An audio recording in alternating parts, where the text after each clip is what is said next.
Bismillah ar-Rahman ar-Rahim. Ladies and gentlemen, good evening and assalamu alaikum wa rahmatullahi wa barakatuh.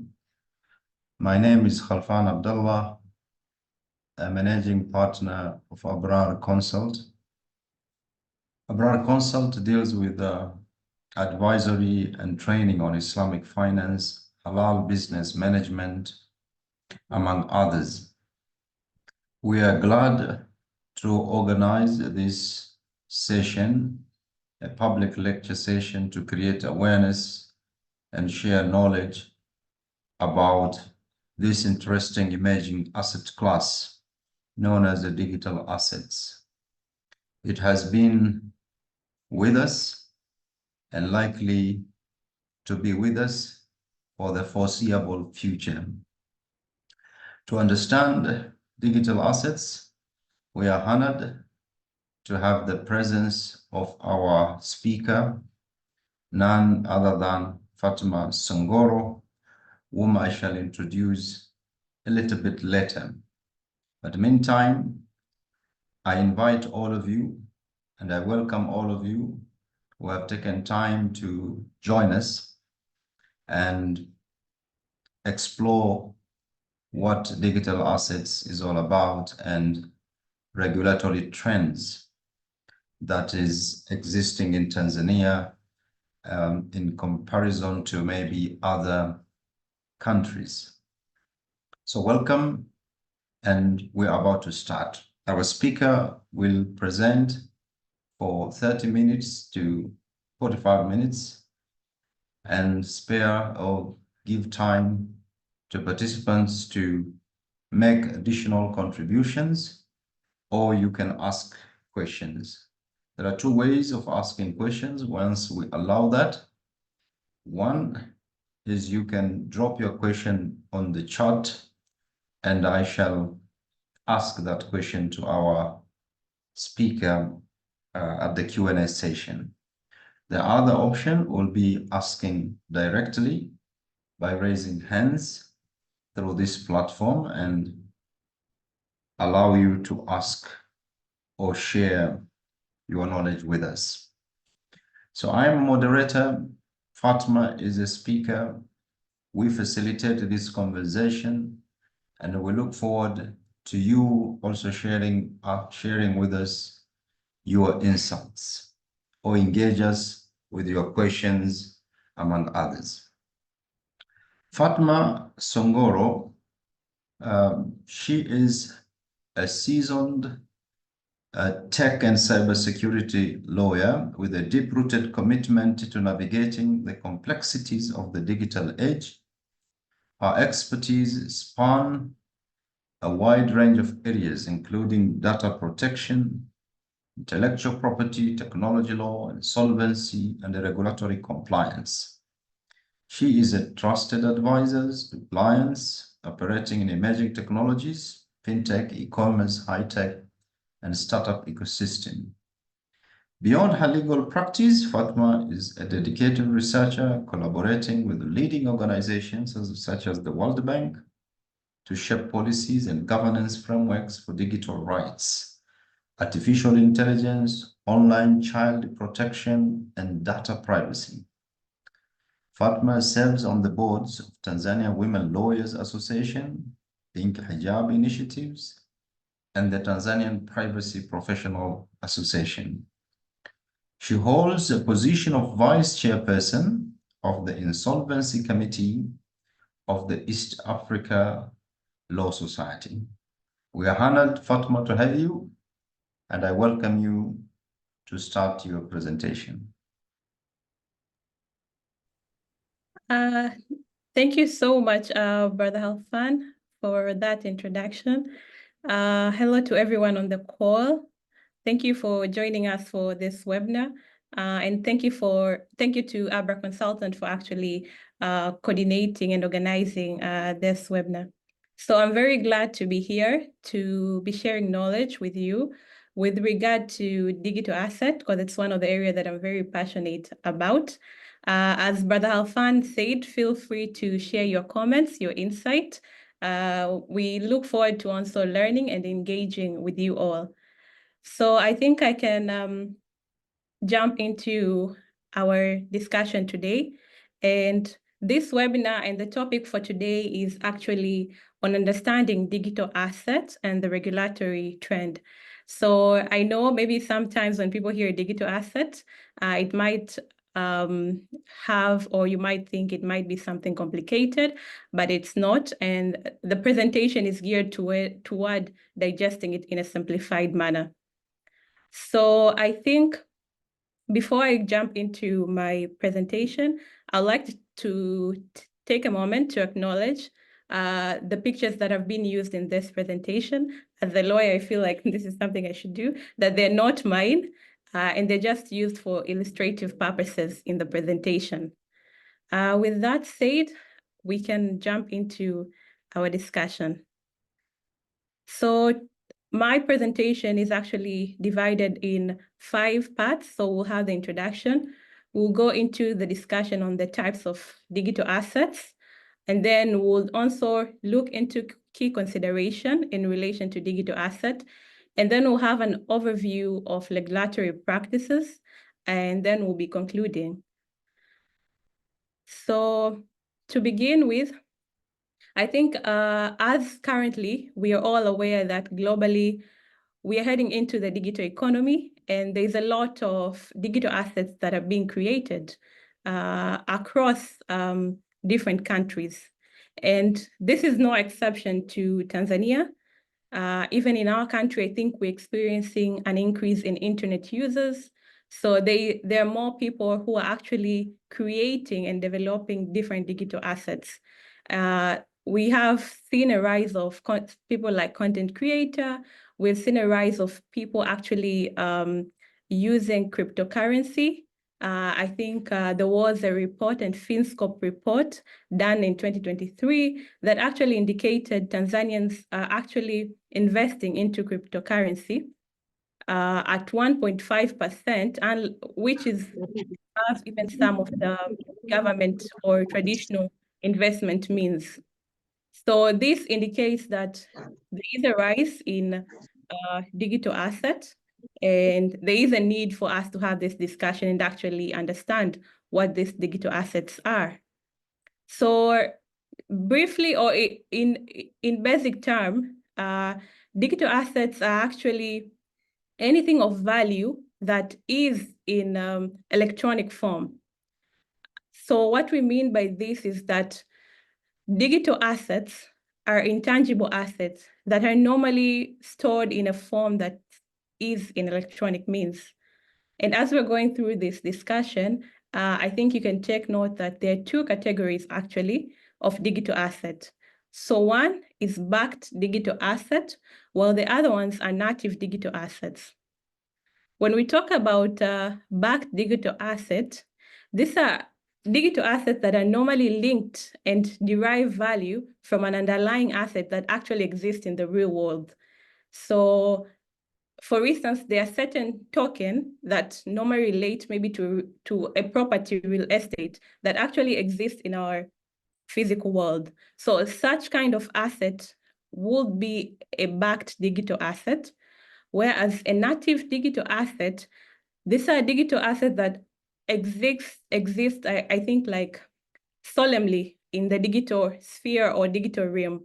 So they have any connection to any physical asset in the real world. So they are electronically.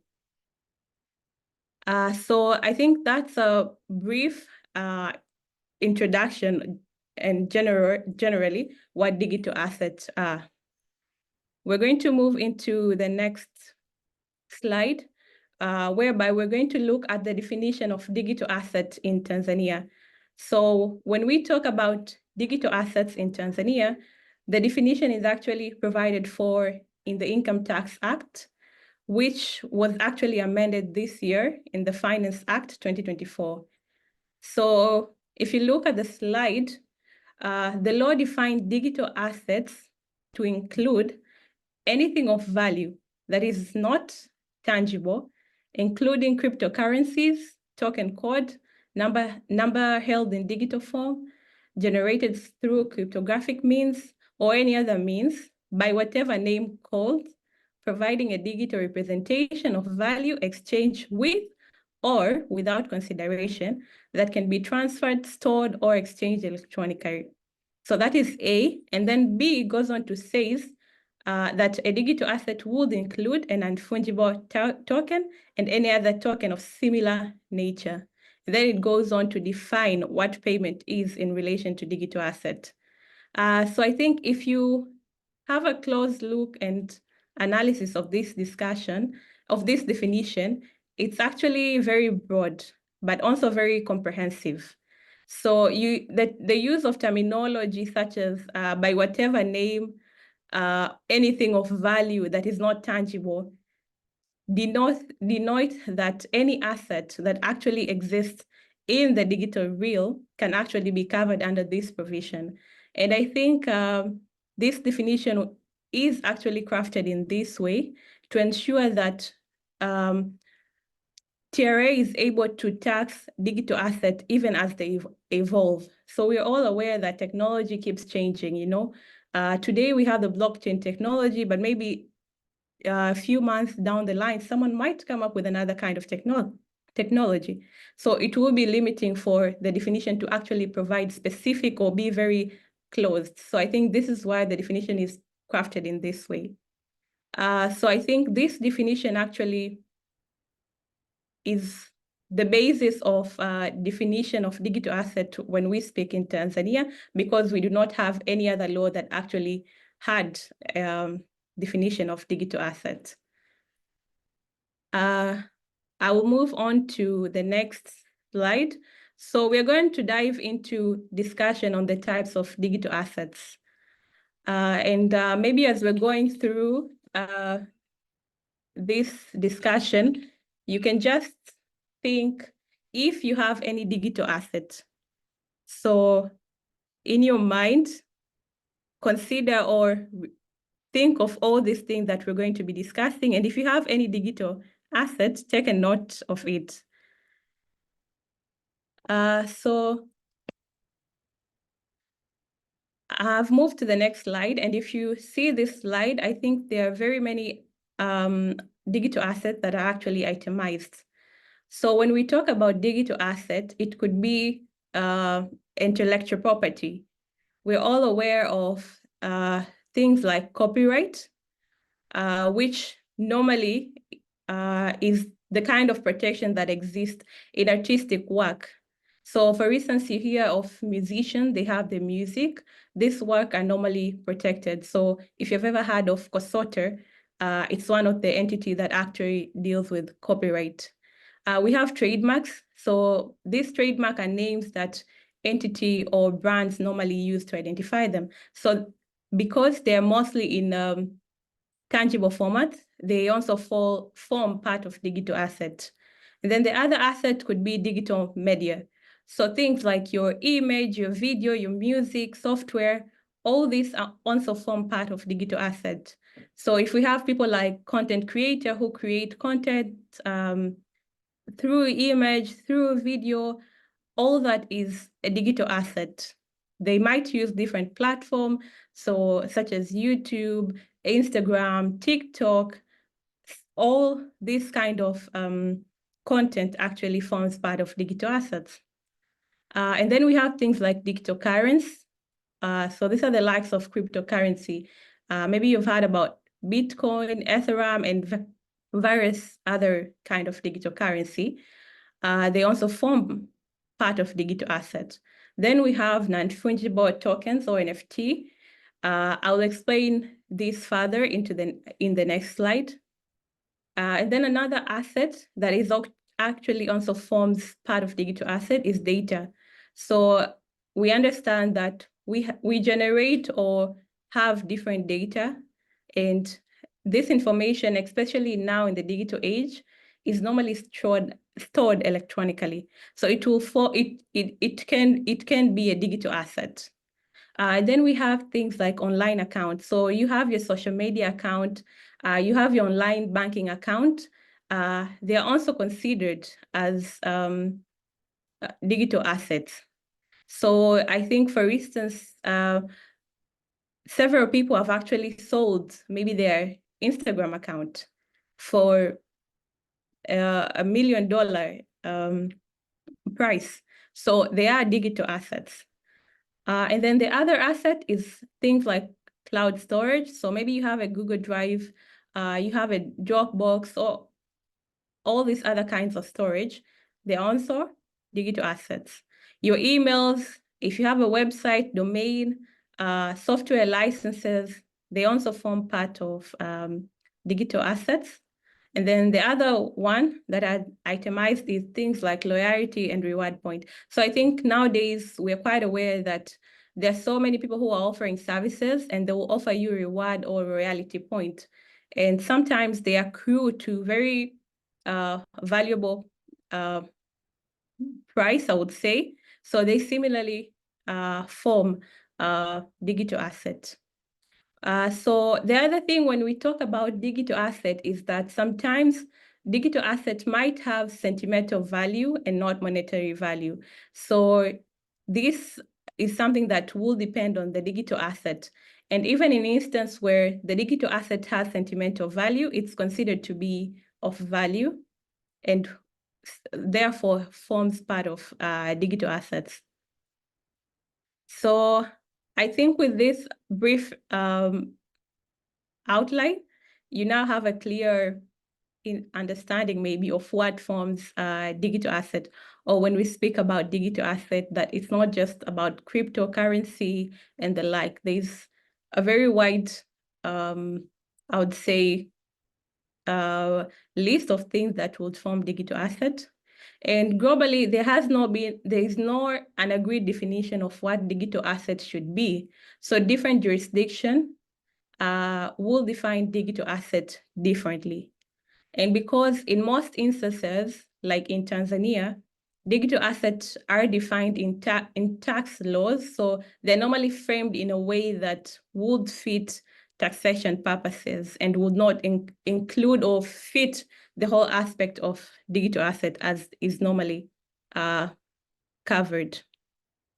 So I'll move to the next slide, which we're going to dive into to discuss a few of the digital assets that I had mentioned for further understanding. So I'll start with the non-fungible token, NFT. Maybe some of you have heard about them. So when we talk about NFT, we know it normally means a certain digital certificate that uses blockchain technology and represent ownership of a certain digital item. So as the term non-fungible means, it's something that cannot be replaced. So when you want to understand what an NFT is or would be, it is just a digital representation of an artistic work, for instance. So I think if you look at the slide, there is Jack, who was the first CEO of Twitter, actually sold the first tweet to be tweeted in Twitter. And that tweet was actually sold for $2.9 million. So you can imagine it's just a tweet, but it was it was sold as an NFT for that amount or price. And then closer to Tanzania, we have Eliud Kipchoge, who is one of the famous marathoners, who actually sold his highlight video as NFTs for 50,000 USD. So I think you would see that in the digital realm, you're able to actually create NFT from images, from music, from video, and actually sell them to different buyers. So the key features with NFT would be that, one, they're replaceable and unique. When we talk about NFT, one of their key or strength is that once an NFT is made, it cannot be replicated in any manner or form. So this, to most creator, this is actually an avenue that they would like to explore, because it ensures that no one can actually create the same thing or similar to yours. So each NFT is very unique and cannot be replicated. So it cannot be replaced. Then the other feature is that NFT can only exist in the digital form. So this means that it cannot translate into a physical or hard property. So they only stay in digital realm, I would say. And then the other feature is on interoperability of NFT. So with NFT, they are easily transferred and exchanged. They can be done across various platforms in different marketplaces, with the actual ownership of the person who is the creator still intact. So what this means is that it can be resold over multiple times, but the owner would actually it will still be possible to actually trace and know who's the owner. And depending on the kind of arrangement, the creator could actually maybe earn throughout the sale of these NFTs. So this is the fourth feature with regard to NFTs, that it actually allows the creator to earn things like royalty throughout as it's being sold or moved or transferred. So I think this briefly highlights what NFT are. I hope you have now a clear understanding of what an NFT would be. I'll move to the next slide. So I'm going to also go into explaining what cryptocurrency are. So I think when we talk about cryptocurrency, we actually mean a digital representation of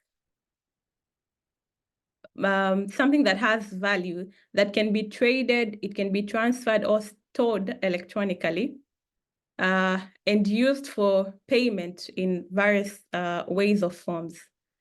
And with cryptocurrency, I think it is, so the person who actually initially brought this kind of technology, actually it was intended to assist with digital transactions. So as the world was going into digital transformation, it was observed that most of the transaction would have to go through the traditional bank. There'll have to be an intermediary in between. And sometimes this would result into various challenges and also increase cost of the transactions. So there was a development of this blockchain technology to actually be able to create cryptocurrencies to facilitate payment and movement of money in the digital world. So cryptocurrency are actually created, and they normally do not have any link or relation with the actual currency or traditional currencies that we're used to.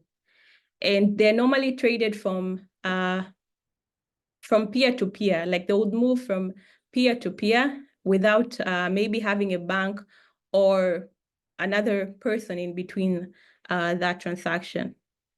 So then with the cryptocurrency, it is one of the medium of exchange that has actually, I think, become very common in the digital sphere.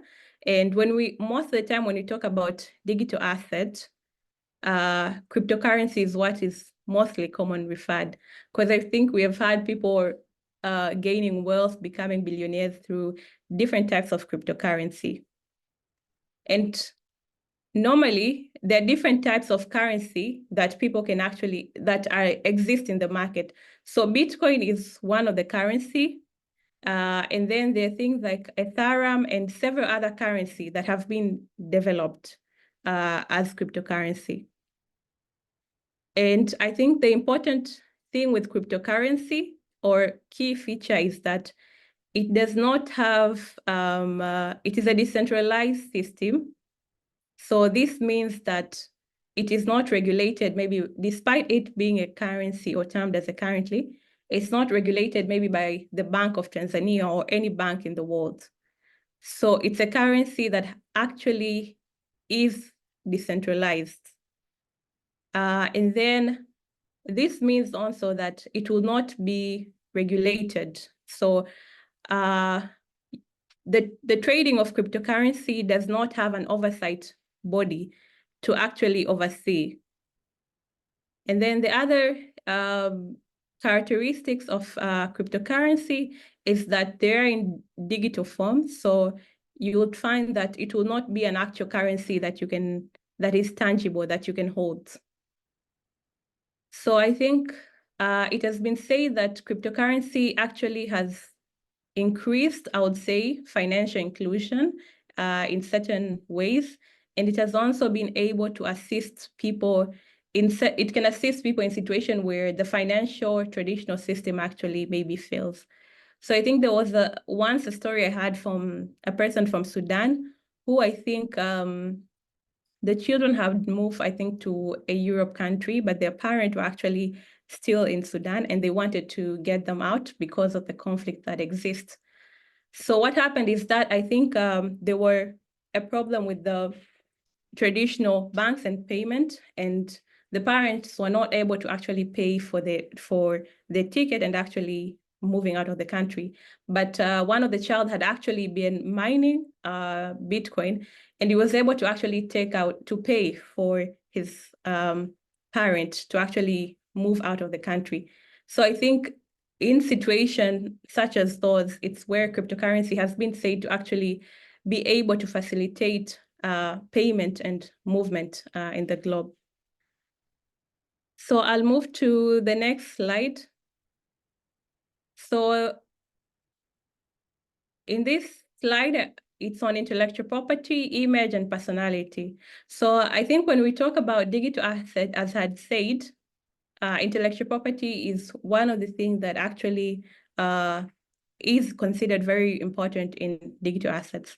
So intellectual property is a valuable intangible asset that normally arises out of creative intellect of humans. So we have things like software. So when someone codes or develops a certain source code, that's intellectual property. So similar as I had said initially, things like music, video, in digital form, in digital or hard copy would similarly amount to intellectual property. We have things like database, trademark, and logos. And then with image, so I think when you look at the screen, there's actually a Twitter screenshot. So this Twitter screenshot is actually about a Kenyan man who had actually recorded himself racing. So I think this video became very popular in the internet globally, and it started circulating across different platforms and different brands and influencers were actually using it. So the Kenyan Copyright Board actually issued a cautionary statement with regard to memes and copyright law, reminding the public that the use of video, such as the video of this man, for commercial gain would actually amount to a copyright infringement because you're actually using someone else's image for commercial gains. So this speaks about how things like image are actually digital asset, because someone could actually use this image and actually for marketing purposes or other purposes and generate income out of it. So I think in Tanzania, we have heard of a similar case whereby there was a driver, I think a bus driver. Kuna video ilikuwa na circulate ya Abilia Panda, I don't remember the exact, but I think there was an insurance company that actually used that video, and that person sued the insurance company, and the court held that they had actually violated his right because they had commercialized the video, which is personal image. So similarly with personality, so we normally say there are personality rights, which are also normally protected in our laws under different regimes of laws. So for instance, we all know maybe Jyoti, and he has a certain personality, I would say. So if someone actually maybe made an advertisement, maybe with AI, but the personality is Jyoti, the image of that person is Jyoti, that will similarly be an infringement of Jyoti's personality. So even when it comes to our voices, those are similarly protected, or our images and different kind of personality. So I think as we're moving more into the digital space, it's important that we actually recognize such kind of digital assets, because they do have value and they could actually generate income. So maybe just to further add, although there is restriction on using of people's image, and maybe with regards to meme, it's important to know that when memes are shared for purposes of laughter and not for any commercialization purposes, it's okay, because you're not actually violating anyone's copyrights or personal right, unless maybe that image actually violates their privacy or is actually against certain content regulation. So I think that's important to also understand. So I think I'll move to the next slide. So the next slide is actually on central bank digital currency. So when we talk about central bank digital currency, they're also referred to as stable coins. So with this type of currency, it's when the central bank of a country actually decides to issue digital currency. So we have seen different banks, central banks that have actually issued digital currency. Nigeria is one of the countries in Africa that actually issued e-money since October 2021. And it is said that it has actually been able to increase, and a lot of people have actually been able to open this kind of wallets. And initially, I think when the currency came, you were required to have an account with a bank for you to actually have the digital currency. But later on, I think, if I'm not mistaken, last year, people were allowed to actually have the digital wallet just with using maybe their NIDA and not having an actual bank account. So across, I think, the globe, there are different countries of actually piloting the use of digital currency. So China, India, Russia are actually exploring the use of digital currency. And I think China is quite ahead. They've been able to actually deploy it in various states or region in their country. So I think there's a portal that's actually called Atlantic Council, if I'm not mistaken, that actually tracks the development of digital currency, of central bank digital currency across the globe. If you're interested, I think you can check that. And then, so there, with regard to central bank digital currency, actually, they are considered to be the digital assets that are actually backed by a physical asset. So when countries issue digital currency, they are normally linked back to the currency of that country. So this is why the central bank actually is able to issue the digital currency in relation to the value of their currency. And then, so most of the time when you hear about things like cryptocurrency, you hear about them being decentralized. But now for digital currency, it is different. And of important to actually understand is that these stable coins or central bank digital currency are actually done under a private blockchain, unlike cryptocurrency, which are done under a public blockchain. So with private blockchain technology, it's actually possible to create wallets with a actual verifiable identity for KYC purposes. And the transaction record can actually be kept in a manner that's acceptable for the central bank. So I think this is why certain governments, such as Nigeria, have actually been able to offer such digital currency. And the reason for central banks actually considering offering digital currency is it has been mostly said because of financial inclusion and the low remittance costs that actually digital currency brings. So I think this is, when I started the discussion, I said that there are different categories of digital asset. Some are asset-based. So as this is one of the kind of asset that would fall this category of digital assets. And I think there's other countries such as Ecuador and Senegal who had tried to issue digital currency, but it just in a few months, I think they didn't function as the central bank had expected, and they were canceled. So I think it's a very tricky situation, and this is why you'll find most countries have not actually jumped into issuing the digital currency.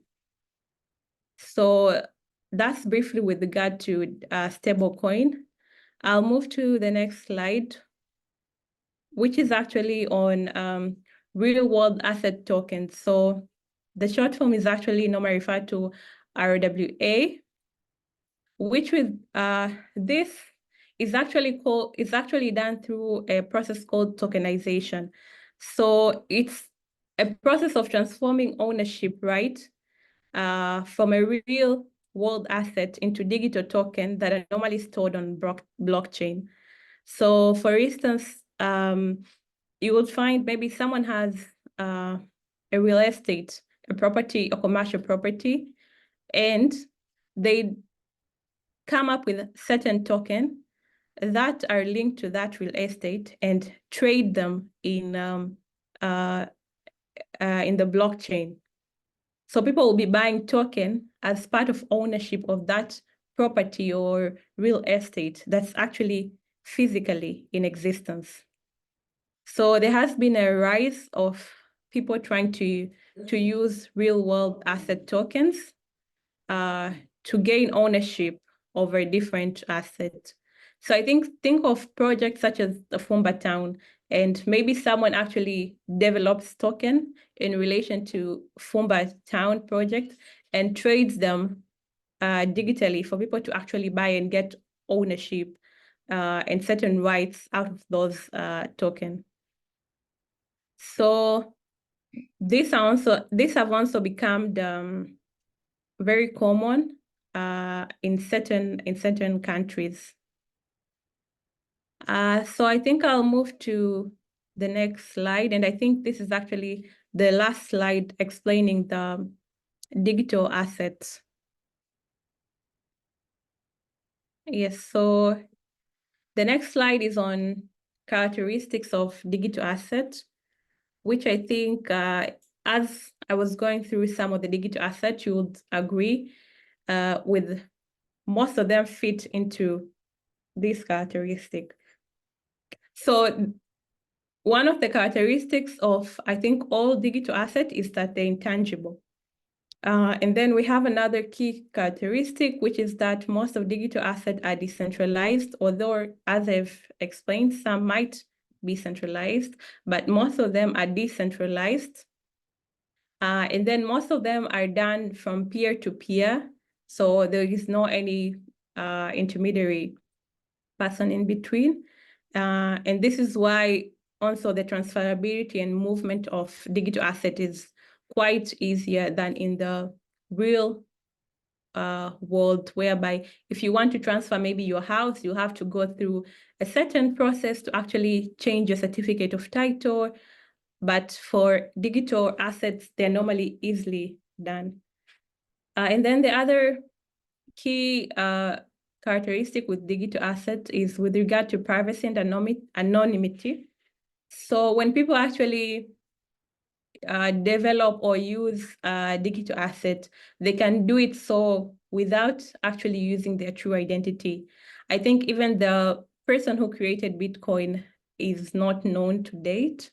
So similarly, sometimes people would prefer to actually have digital assets, even in cryptocurrency, without actually revealing the actual identity. So it said maybe for someone not to be identified, maybe they have a certain worth or value, or they own certain digital assets.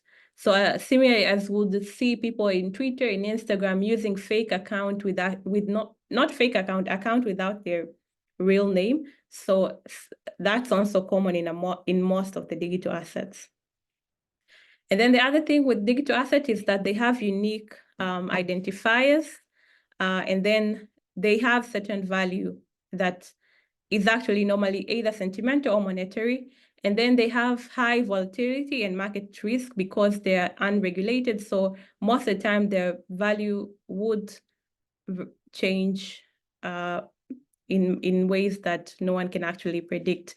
So things like cryptocurrency, you'd see one day they're highly valued, the next they're very low. And then there is transferability and accessibility, which I think I had explained. So I think I'll move to the next slide, which is on key consideration. So I think I had highlighted several things, such as tax implications. So whenever you're dealing or you're developing or owning a digital asset, these are things that you need to take into consideration, especially taking into account the changes that are happening in our jurisdiction and even outside. So tax implications. So as I just said in the beginning, we have a law that actually introduces now taxation on digital asset and digital content creators. And then the other thing you need to consider is the legal framework. Does that asset actually fall within a certain legal framework, or is it not regulated at all? And what will be the implication? So these are the important things that you have to consider. And then the other thing is absence of institutional support. So in most instances, when you have your property, someone actually maybe takes it, you normally have an avenue to actually be able to claim. This might not be possible for certain digital assets, since there is an actual regulator or authority that actually, let's say, deals with cryptocurrency. So you can't go to an institution to actually obtain support. And then the other one is technical knowledge and support. So this is one of the important aspects. You need to be able to understand the digital assets that you're owning and actually seek support if you have to get someone who is actually mining cryptocurrency to explain it to the technology, or if you need a lawyer for the contract that you want to enter into with regard to transferring of your digital asset, you need to get the right support. And then the other one was intellectual property. So you need to understand exactly and ensure that you're not infringing on anyone's intellectual property rights in any way or form when you're obtaining this digital asset. And then there's volatility, which I had explained, and then there's crime and cybersecurity, so cyber crimes, because I think even in Tanzania, you hear a lot of people saying that they are buying cryptocurrency, Bitcoin, but actually they're being scammed. So there's a lot of scam also. So you need to be aware and aware of things such as counterfeit and the rest. And then the other one is on consumer protection, which is very important. And the other one is on digital inheritance. So as you're creating or acquiring digital asset, you also need to be able to consider how that asset can actually move from you to your heirs, taking into account digital assets are normally have password protection. And if you don't have such access, you might actually lose access to that digital asset. So briefly, these are the key considerations. I think I would move to the second part, which is on regulatory overview of digital assets. So I'm going to start with the trends on regulatory framework. So I think one of the country in Africa that has actually made a step with digital asset regulation would be the South Africa, whereby for them, they classified crypto assets as financial products. And this was done back in October 2022. So you can see that they had moved into this space quite a while ago. And so it's if you see initially, South Africa had prior to that issued a cautionary statement with regard to cryptocurrency, but however, that was back in 2014. However, in 2022, I think the authority were able to understand and see that a lot of people in South Africa were actually owning and using cryptocurrency. So I think this speaks to how it's not going to be possible for us to actually just avoid cryptocurrency, but it's going to be something that we have to find a way, because most people, even in Tanzania, you'll hear people are actually using cryptocurrency. So the regulation of such asset becomes quite important. And I think at a certain point, there has to be a regulatory framework. And then I think the other country that actually has advanced globally will be Singapore. So Singapore, the Monetary Authority of Singapore actually provided, there are certain laws that were actually established. And for Singapore, they used the same law that actually already existed. So for instance, the Payment Service Act of 2019 introduced digital payment token. So which means that whoever is dealing or exchanging such type of digital activity or of digital asset actually had to be registered and licensed. And then they have had things like even offering of initial coins in 2016. And their law says that you cannot offer any digital security token without applying to their security laws. So for instance, in Tanzania, we have the Capital Market Security Authority. So it would mean that if someone wanted to issue any digital security token, if it was now in Tanzania, they'll have to go through the CMSA. But currently, taking into account in Tanzania, we have no such framework. Someone might maybe try to do that, and it might bring a legal challenge. So I think moving on to the next country, so even in the United States of America, they treat digital or virtual currency as property, and they're taxed in that manner and form. And then the other country is, the other jurisdiction is EU. So I think EU has taken a very long time to actually study and develop the market and crypto asset regulation. I think this year it will actually be in place. So it has yet to be operationalized, because I think it has to go through their parliament and get the approval. But I think this year it's going to be actually operationalized. So the EU law on cryptocurrency is said to be very comprehensive, and it's going to remove a lot of legal certainty and challenges that most of the cryptocurrency would actually face. So briefly, these are some of the jurisdictions who had actually been able to actually regulate cryptocurrency. And you would notice that most of this regulatory framework are focused on a specific type of digital asset, which is cryptocurrency, because some of the digital assets, such as intellectual property, already have certain legal framework and protection. I'll move to the next slide. So this slide actually highlights laws or initiative in relation to digital assets. So I highlighted the Tanzania Personal Data Protection Act of 2022. So if you read the law, it actually allows commercialization of your personal data, meaning that your data actually has value and you could actually obtain money out of it. So our law actually allows this. uniquely. And then we have the Finance Act of 2024, which actually introduced taxation on digital asset and digital content creation services. We also have a circular by BOT prohibiting the use of cryptocurrency, which was actually issued in November 2019. I've not heard any other circular issued by BOT providing any opposition or different guidance, but I think as it stands, BOT issued that circular as a warning that members of the public should be aware that cryptocurrency are not currencies that are recognized or legally recognized and authorized in Tanzania.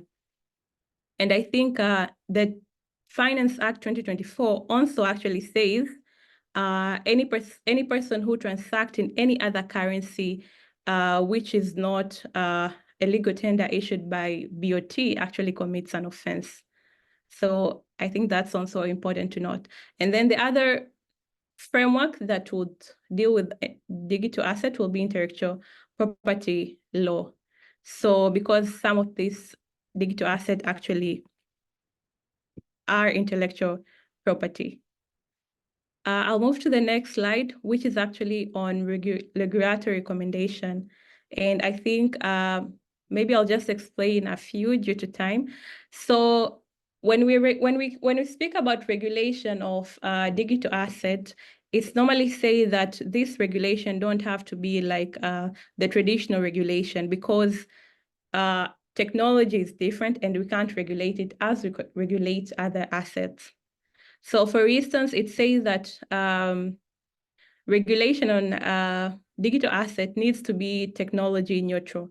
So this means that when you're framing or coming up with a regulation, it has to ensure that that regulation can adapt to the changes of technology. So it just doesn't deal with a specific kind of technology because technology keeps changing and there has to be a manner in which the law could actually easily adopt to those changes.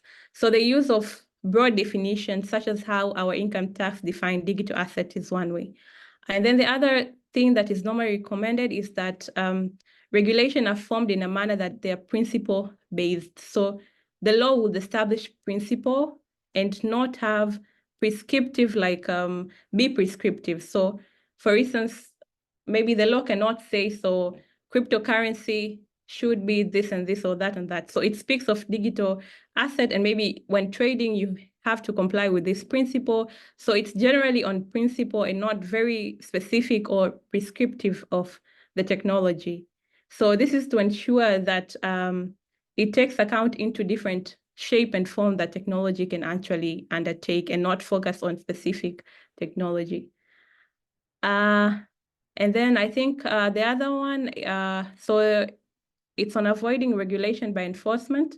This is mostly because with technology, it so happens that the law would actually be left behind with technology and there will be gaps. So it's for regulators to actually be able to provide a leeway in a manner whereby people are able to understand and have like a fair notice or understanding on what they're supposed to do, rather than just keeping fines or implementing certain enforcement just because someone has done something which they would not have a fair notice or understanding on how exactly that regulation would apply in such scenarios that are not covered in the law. I think the other one is good faith compliance. So this one speaks to that when you're regulating digital assets, there has to be an opportunity for people to redress or correct things that they're not doing or they have not complied.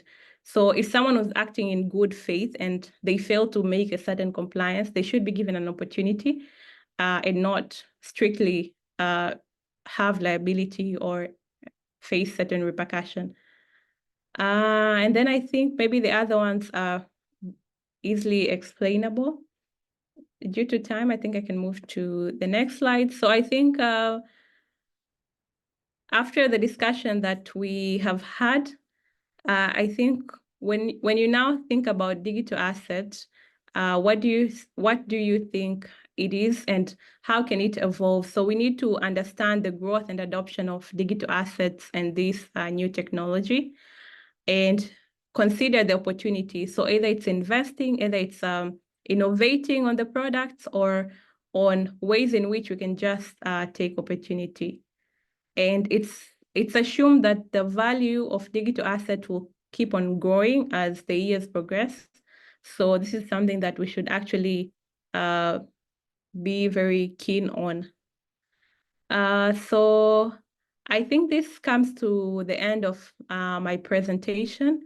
The next slide, I had highlighted some of the resources that you could actually read more on a number of things that I had discussed.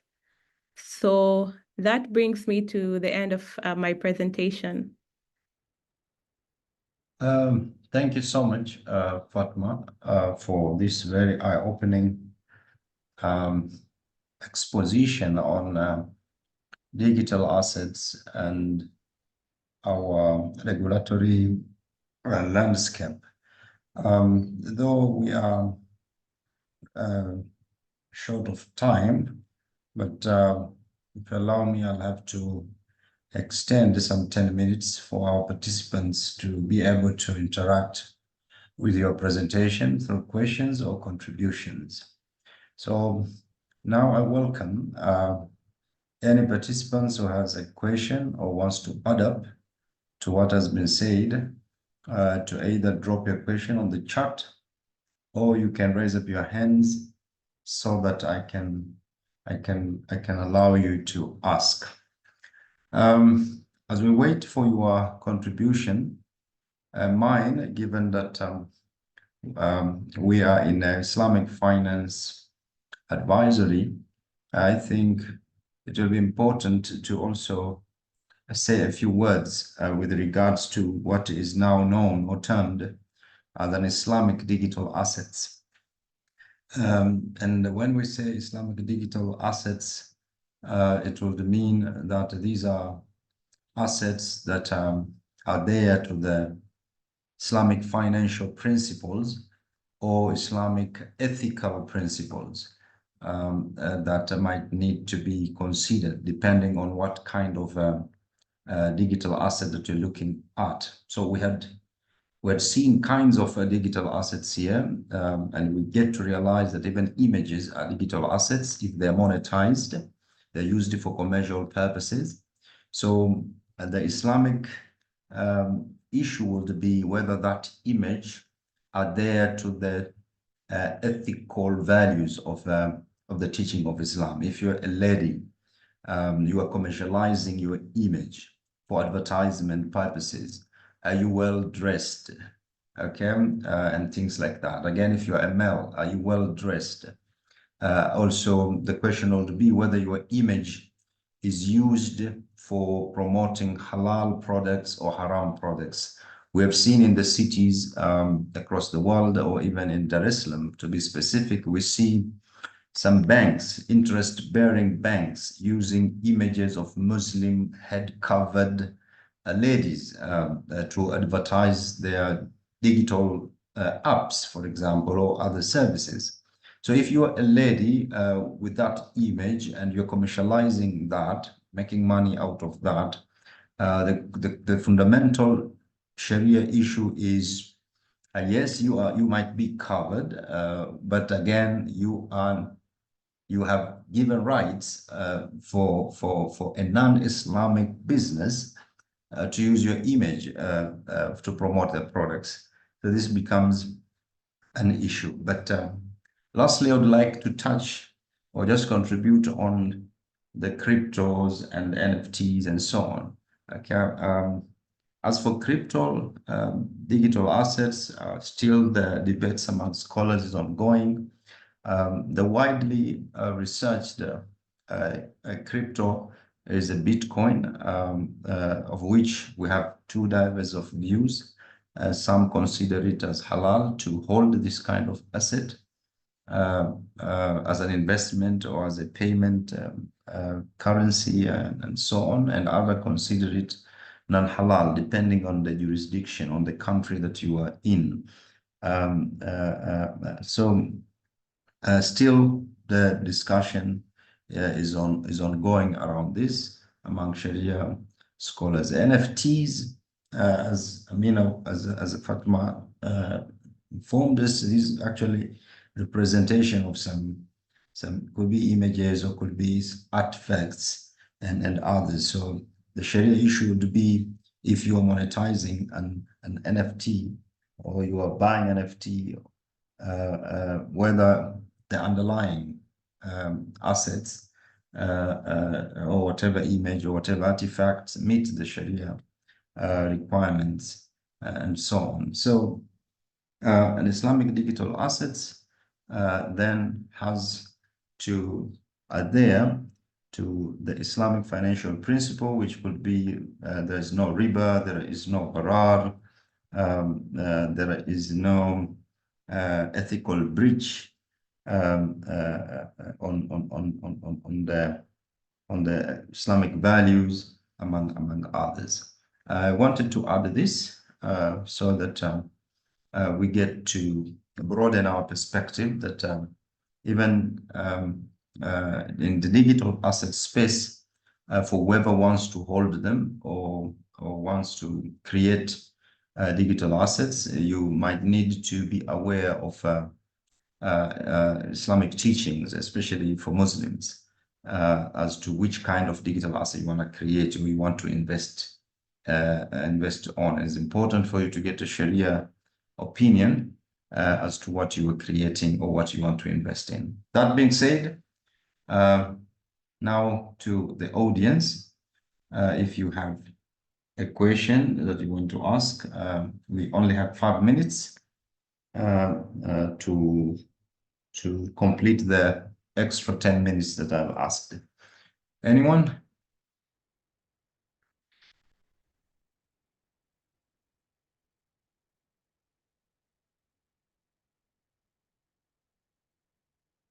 Anyone who has a question or wants some clarifications? I believe it was quite well elaborated discussion, at least from where I see. But Fatma, if I am to engage you with one question, I hope you're still there. Yes, I think there are also questions in the chat. Oh, there are questions in the chat. All right. Thank you for that. So maybe you can take it from the chat. Are you able to see it? Yes, so I think Sultan had 2 questions, which says the first one is for Tanzania environment and technology level, what digital assets can be invested? I think Brother Halfan, you being an investment person, can take this one. And the other one? The other one is enlighten us on the best way to guard Islamic principle while embracing to digital investment. I think you partly answered it. Yes, I think so. Digitals can be invest for low middle income level. Well, there are. I don't want to mention things and then be on the wrong side of the law, of the Tanzanian law. Yeah, but we know from in the global markets there are Sharia compliant crypto assets that you can invest if at all your country laws allows that. One that I know is called a gold. Let me check quickly here. It is a gold-backed currency. It's called CGO. CGO is licensed and regulated in the United Arab Emirates as a gold-backed digital currency, which allowed people in UK and across the world through different platforms that can enable you invest. Is one of the assets that have been licensed. But as per your question, for Tanzanian context, if you leave cryptos, which are not, which are disallowed, you might need to consider the other kind of assets, which we have been informed today. The issue of copyrights, patents, trademarks, images, like a video, create a video, or and then commercialize that video content. Is about content creation. But again, if you're a Muslim, you need to make sure your content aligned with the Islamic values. That's what I would say for now. Maybe Brother Alfan, I just wanted to add, nimekumbuka maybe when I was speaking. So, you know, with crypto assets, actually, most jurisdictions consider them or treat them as asset and not currency. And that is why they actually taxed. So you'll not tax a currency. Lakini when you find in countries whereby virtual currencies zinakuwa treated as an asset. So that is why people actually trade. And I think even in Tanzania, that is why we have an income tax, introducing tax on cryptocurrency and NFT and the like. So it's not to be regarded as a legal tender in Tanzania. You can't use it as a currency, but you can own it as an asset and actually trade or exchange it as an asset, as you would own any other asset. Fantastic. That's beautifully put. All right, can someone write to BOT to seek approval to allow withdrawal of crypto? What does it take to push for cryptocurrency law, maybe reforms in Tanzania? I think it takes the government and political will to actually take research and experiment in how they can regulate. So I think it's a process that maybe it's even undergoing, but hopefully they'll be able to do so. But it will take. I think this is something that South Africa has already passed. Yes. I mean, they are far ahead. You can withdraw crypto in South Africa, isn't it? Yes, you can. Yeah. So as you said, yeah, is a political will, is about how we want to integrate with the global global markets, you know, and things like that. Sometimes this takes longer. Our countries with the history of socialisms, protectionism, things take so much time to. So, but your question is, who can write to? Well, it is the citizens. It is us, the citizens. we are, according to the Constitution, we are the we are the what can I say? The power rests with the people. So is about our engaging with our members of parliament, is about engaging with the political parties that shape the policies and policies of different sectors in order to have this. So you can be an activist for this kind of changes that we need to see, cryptocurrency laws, and champion it, speak for it, advocate for it, engage. Though, as I said, it might take quite some time.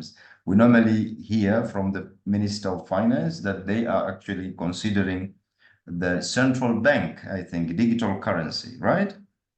They're still researching, and they have been researching for so many years, if I remember.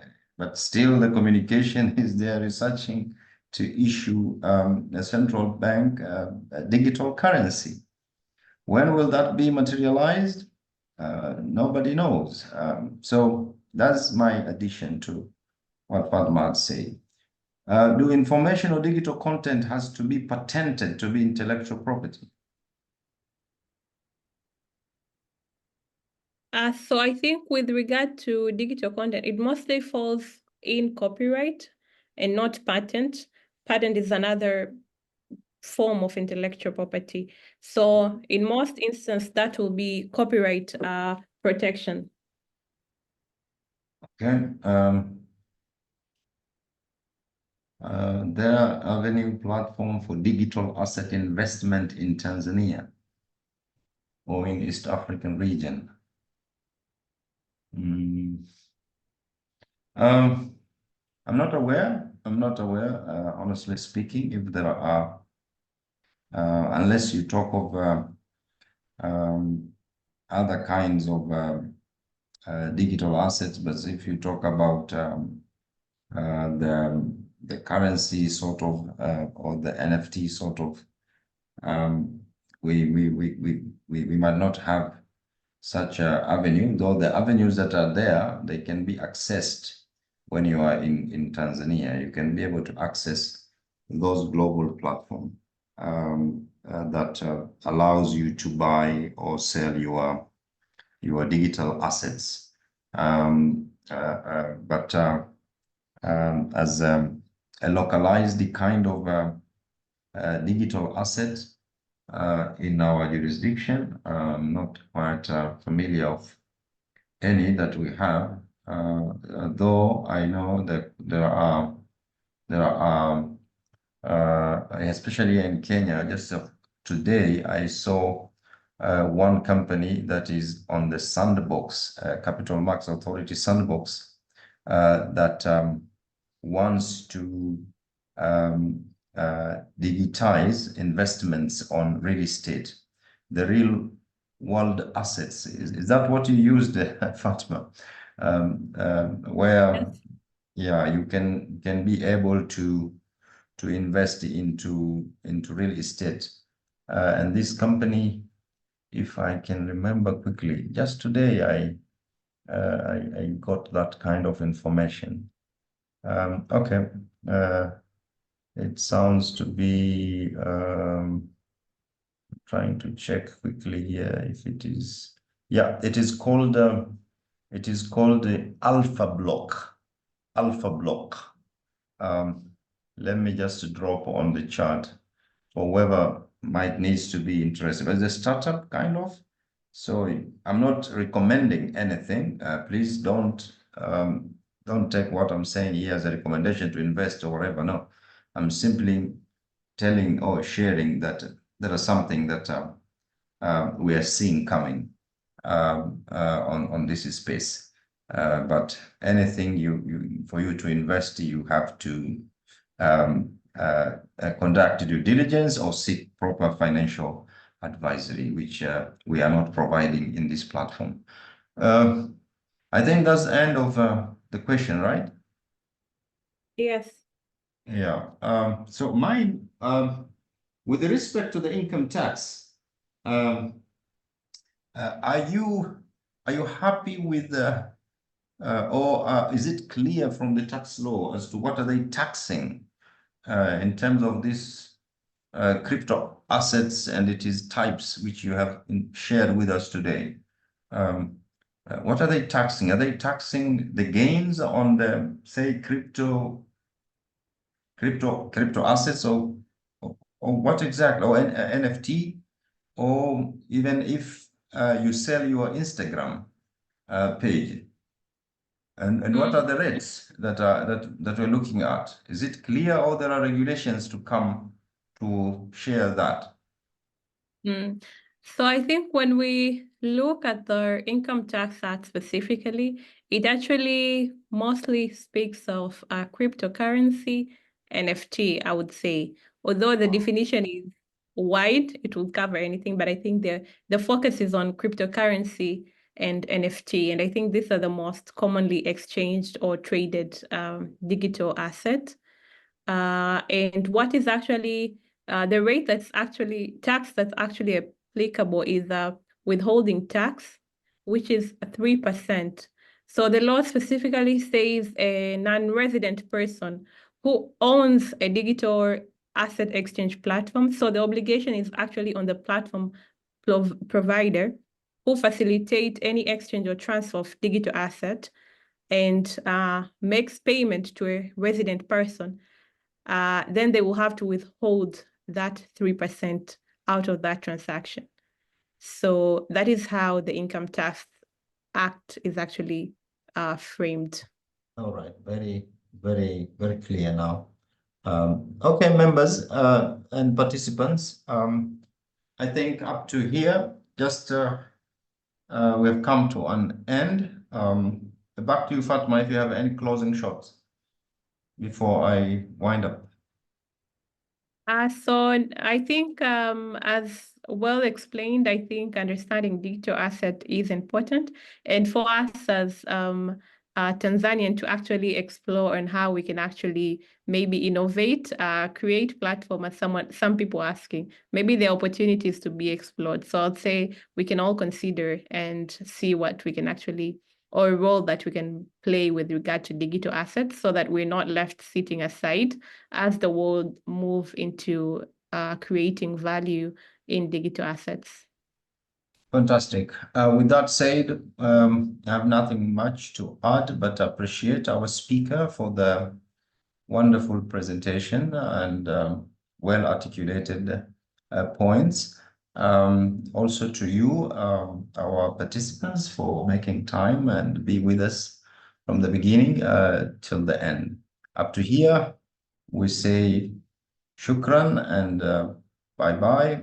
Keep following Abrar Consult Instagram page in order to be updated on other public lectures and training sessions that we post and conduct from time to time. That being said, bye-bye for now, and I wish you a wonderful evening. Bye.